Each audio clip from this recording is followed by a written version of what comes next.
For thousands of years, every morning and evening, Jewish people have prayed these well-known words as a way of expressing their devotion to God. They're called the Shema. Hear, O Israel, the Lord is our God, the Lord is one. And as for you, you shall love the Lord your God with all of your heart, with all of your soul, and with all of your strength.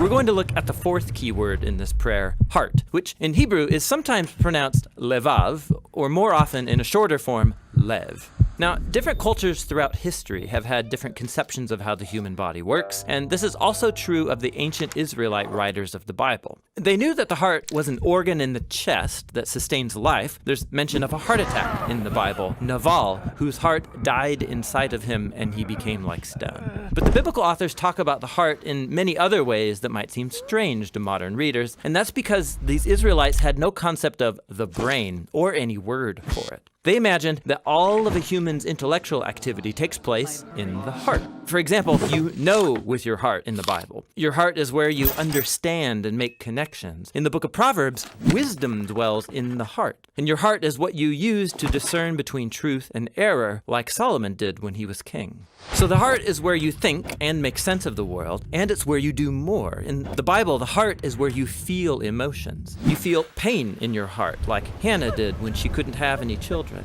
In fact, the phrase a broken heart comes from ancient biblical Hebrew. You also experience fear in your heart. Your heart can melt or be distressed. Your heart can even be depressed. But then on the flip side, your heart is where you experience joy. In Hebrew, to be happy is to be good of heart, or to have a heart of joy.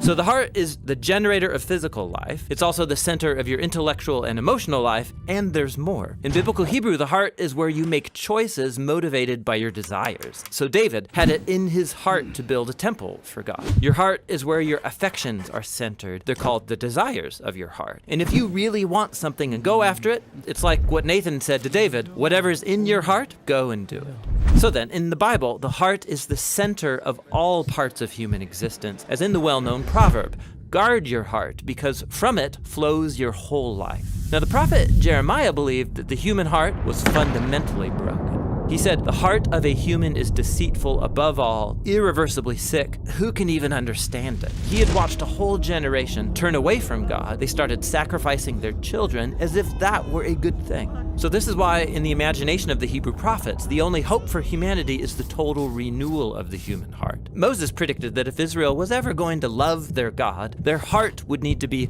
circumcised, which is a very vivid and surprising metaphor about removing evil and stubbornness from the human heart. David, after he committed murder and adultery, pleads with God to create in me a pure heart. The prophet Ezekiel hoped for a day when God would remove the heart of stone and give his people a new heart of soft flesh, which is very similar to Jeremiah's hope that God would write the commands of the Torah on the hearts of his people. And that brings us all the way back to the Shema. Every day, God's people are called to devote to God their whole body and mind, their feelings and their desires, their future and their failures. This is what it means to love the Lord your God with all of your heart.